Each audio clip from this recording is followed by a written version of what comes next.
오늘 우리에게 주시는 하나님의 말씀은 시편 127편 1절에서부터 5절까지의 말씀입니다. 주시는 말씀을 받들어 봉독하겠습니다. 솔로몬의 시 곧 성전에 올라가는 노래. 여호와께서 집을 세우지 아니하시면 세우는 자의 수고가 헛되며 여호와께서 성을 지키지 아니하시면 파수꾼의 깨어 있음이 헛되도다. 너희가 일찍이 일어나고 늦게 누우며 수고의 떡을 먹음이 헛되도다. 그러므로 여호와께서 그의 사랑하는 자에게는 잠을 주시는도다. 보라, 자식들은 여호와의 기업이요 태의 열매는 그의 상급이로다. 젊은 자의 자식은 장사의 수중에 화살 같으니 이것이 그의 화살통에 가득한 자는 복되도다. 그들이 성문에서 그들의 원수와 담판할 때에 수치를 당하지 아니하리로다. 아멘. 헛되나 복된 인생이라는 말씀의 제목으로 오늘 주시는 은혜를 함께 나누겠습니다. 신명기의 모든 말씀이 어제로 이제 끝이 났습니다. 서킷 브레이커가 시작될 무렵부터 시작된 신명기 큐티의 말씀이 이제 서킷 브레이커가 끝나고 페이즈 2가 시작된 지금에 이제 맞춰진 것을 보며 지난 락다운의 기간 동안 얼마나 하나님께서 귀한 율법의 말씀에 우리가 푹 빠져 지낼 수 있는 시간들을 허락하셨는지 다시 한번 은혜로 여겨집니다. 이 시간 동안 주신 은혜 그리고 말씀의 깨달음이 그냥 흘러 지나가지 않았으면 합니다. 그래서 조심스레 한 가지 제안을 드리면 신명기를 통해 받으신 은혜를 한 문단 정도의 길이의 글로 정리를 해보셨으면 좋겠습니다. 그리고 기회가 되실 때 그런 은혜를 순모임에서 또는 가정에서 또 함께 나누어 보십시오. 아마 은혜가 더욱 오래도록 유지되는 것을 느끼실 수 있으실 것입니다. 이제 오늘부터는 시편의 말씀입니다. 남은 6월의 기간 동안 함께 나눌 시편 127편에서 135편까지의 말씀은 바로 순례자의 노래입니다. 저희가 주일 설교를 통해서 126편까지의 노래를 함께 살펴보았습니다. 우리는 순례자의 노래가 어떤 시편인지를 이미 이제 잘 알고 있습니다. 다시 한번 설명을 드리면 히브리어 원문에 따르면 성전에 올라가는 노래라고 이렇게 표제가 되어 있는데요. 다른 말로는 바벨론으로부터 돌아오는 포로의 노래라는 의미로도 해석을 할 수가 있습니다. 이스라엘 성인 남자들은 6월절, 77절 그리고 초막절 등 절기를 지키기 위해서 1년에 최소 3차례는 하나님의 성전에 올라가야 했습니다. 이 부분은 저희가 신명기 말씀을 통해서도 잘 배웠던 부분이죠. 성전에 오르며 이들은 성전에서 예배할 수 있는 하나님의 백성으로서의 자신들만의 특권을 기뻐하며 또한 다시 예루살렘으로 돌아와 예배할 수 있게 해주신 그 하나님의 은혜를 찬양합니다. 오늘 이 127편은 성전에 오르며 부르는 노래 중 8번째 계단에서 부르는 찬양입니다. 1절의 말씀부터 한번 함께 살펴보며 오늘 주시는 말씀의 은혜를 나누겠습니다. 솔로몬의 시 곧 성전에 올라가는 노래. 여호와께서 집을 세우지 아니하시면 세우는 자의 수고가 헛되며 여호와께서 성을 지키지 아니하시면 파수꾼의 깨어 있음이 헛되도다. 아멘.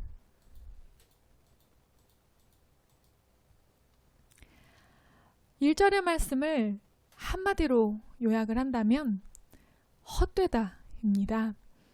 혹시 전도서가 생각나지 않으신가요? 127편을 솔로몬의 시라고 하는데요. 전도서의 저자도 우리가 솔로몬이라고 생각할 때 주제가 뭔가 상통하다는 것을 알아차릴 수가 있습니다. 히브리어의 헛되다라는 표현은 사실은 철학적이고 문학적인 표현이라기보다는 히브리인들이 일상에서 사용하는 비즈니스 용어로 남는 게 없다라는 뜻입니다. 그러니까 1절 말씀을 좀 더 적나라하게 해석한다면 하나님 없이는 남는 게 없는 우리 인생이라는 것입니다. 우리는 참 많은 것을 남기기 위해 열심히 살아갑니다. 하지만 세상은 점점 더 내 손에 무언가를 남기기가 어렵게 변해가고 있습니다. 오죽하면 한국에서는 3포 세대, 5포 세대를 거쳐 이제는 7포 세대라는 말까지 나왔다고 합니다. 연애, 결혼, 출산을 포기하던 시대에서 거기에 더해 내 집 마련과 인간관계를 포기하는 것이 5포 세대였는데요. 이제는 그것뿐만이 아니라 꿈과 희망까지도 포기해야만 하는 그런 어려운 각박한 현실을 우리가 살고 있다는 것입니다. 참 마음이 아프고 안타깝습니다.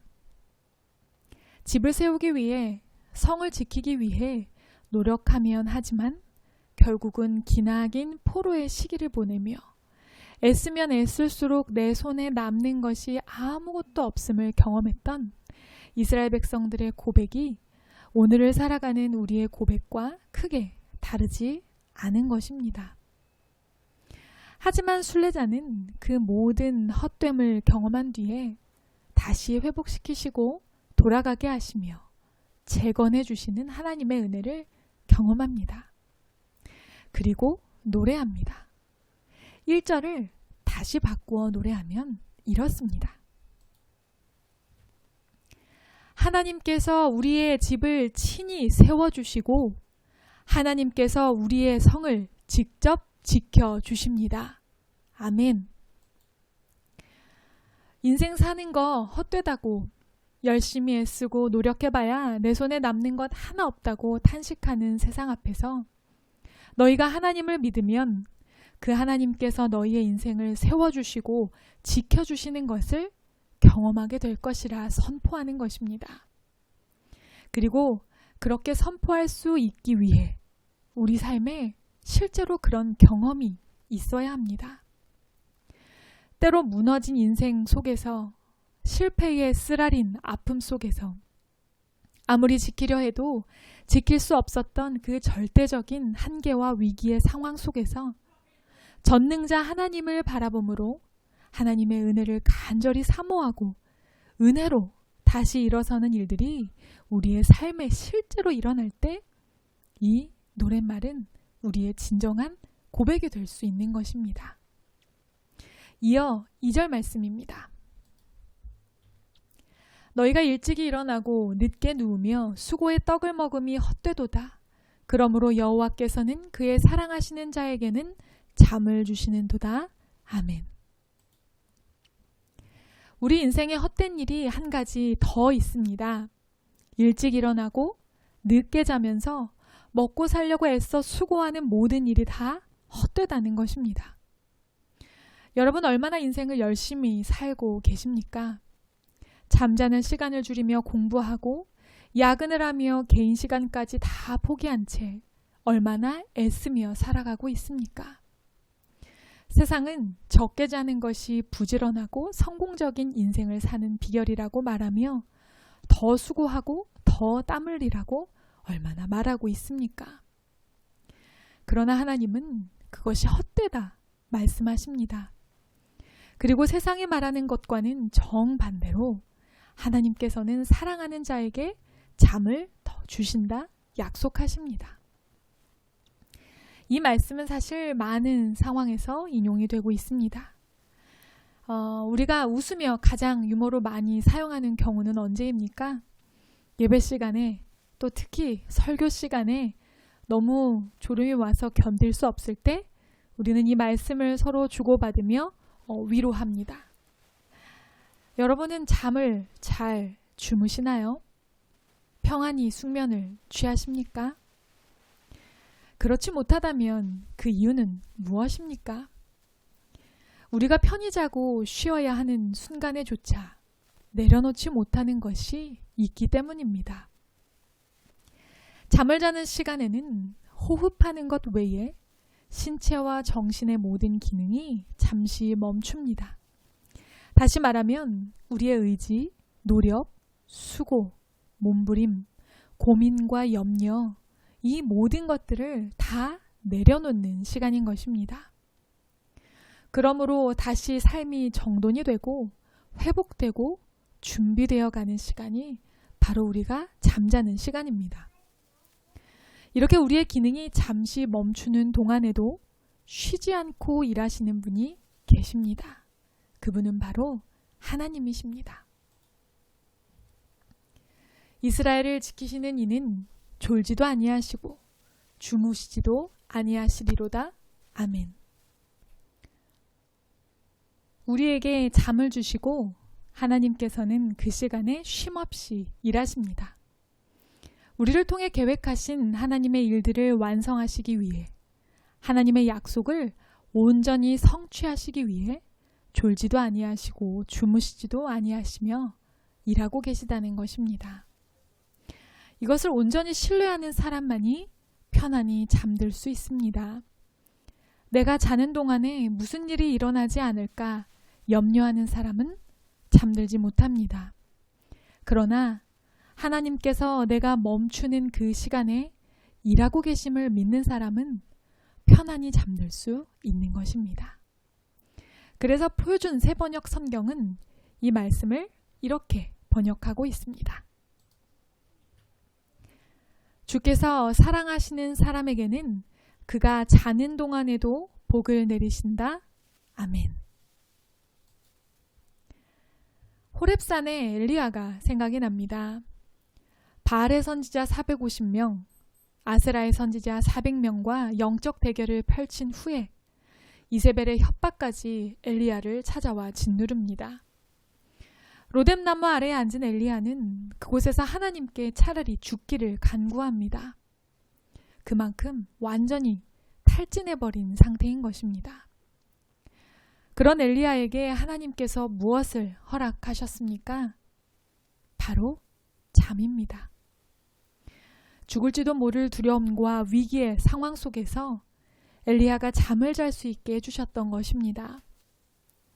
그리고 먹이시고 또 쉬게 하시며 힘을 낼 수 있도록 채워주셨습니다.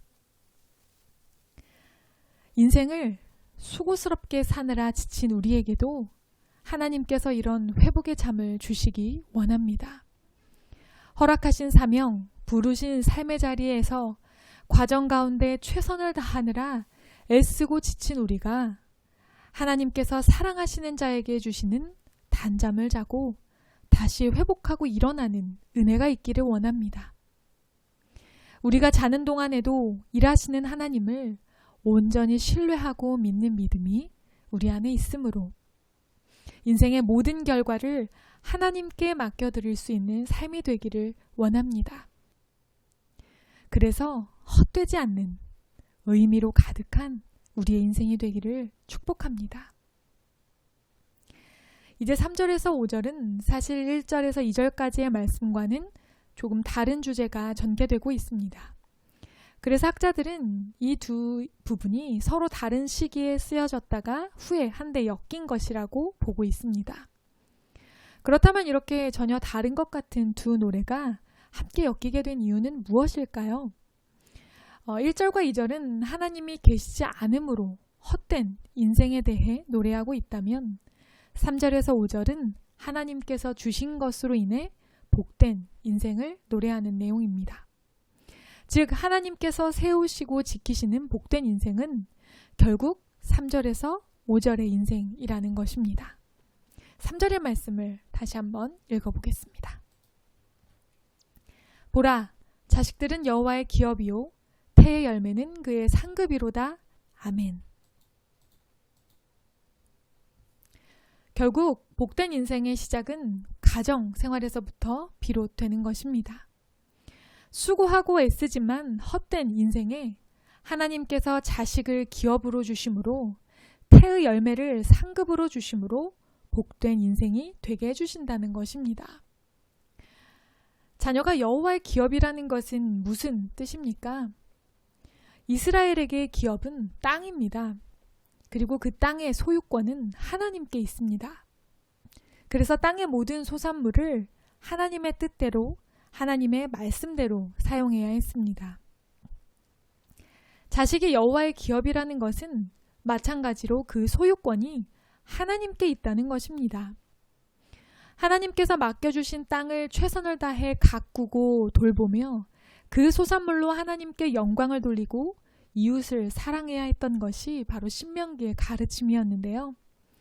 이와 마찬가지로 하나님께서 맡겨주신 자녀를 최선을 다해 가꾸고 돌보고 양육하지만 그 자녀를 통해 영광 받으실 분은 하나님이시며 그 자녀를 통해 함께 유익을 나눠야 할 대상은 바로 이웃이 되어야 한다는 것입니다. 우리는 여기서 다시 한번 하나님께서 원하시는 자녀 교육의 방향을 깨달아야 합니다. 자녀는 부모의 기쁨이기 이전에 하나님의 기쁨이며 부모의 계획과 바램대로 살아야 하는 것이 아니라 하나님의 계획과 뜻대로 살아야 하는 존재이며 단순히 가정과 가문을 살리는 것을 넘어서 이웃과 열방을 살리는 일에 쓰임받아야 하는 존재라는 것입니다. 따라서 우리가 자녀들에게 가르쳐야 할 것은 오직 한 가지입니다. 하나님께서 어떤 분이신지를 가르치는 것입니다.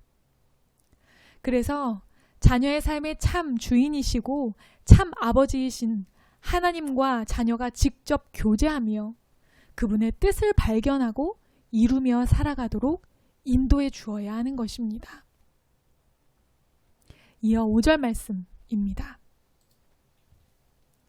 이것이 그의 화살통에 가득한 자는 복되도다. 그들이 성문에서 그들의 원수와 담판할 때에 수치를 당하지 아니하리로다. 아멘. 그렇게 우리가 하나님께서 맡겨주신 자녀를 하나님의 뜻으로 잘 양육할 때 우리 삶에서 또한 그 자녀는 큰 힘과 능력이 됩니다. 이스라엘 사람들에게는 성문 앞이 공개적인 재판의 장소이기도 했습니다. 많은 사람들이 드나드는 공개된 장소에서 시시비비를 따지고 판결하였던 것입니다. 그럴 때 자녀가 많은 사람은 어떠하겠습니까?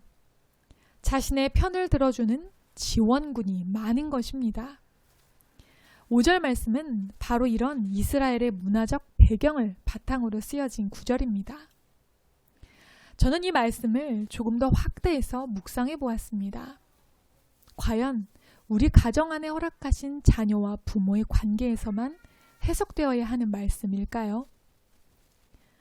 이 말씀은 작게는 가정 공동체 안에서 해석될 수 있는 말씀이지만 또한 그 범위를 조금 더 확대해 나가 신앙의 모든 공동체 안에서 적용되어야 하는 말씀이기도 합니다.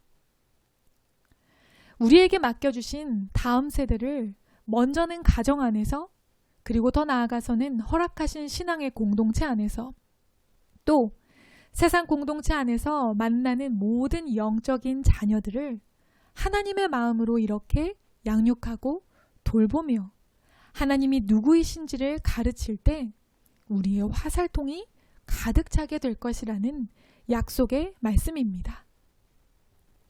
그리고 그렇게 길러지고 준비된 다음 세대는 이 땅에 하나님 나라가 세워지는 것을 방해하는 모든 원수의 방해를 이겨낼 수 있는 큰 힘과 능력의 무기가 될 것입니다. 그것이 우리가 가정 안에서 그리고 뿐만 아니라 허락하신 모든 공동체 안에서 끊임없이 신앙을 전승해야 하고 하나님을 가르쳐야 하는 이유인 것입니다. 오늘 시편 127편의 말씀이 우리의 고백이 되기 원합니다.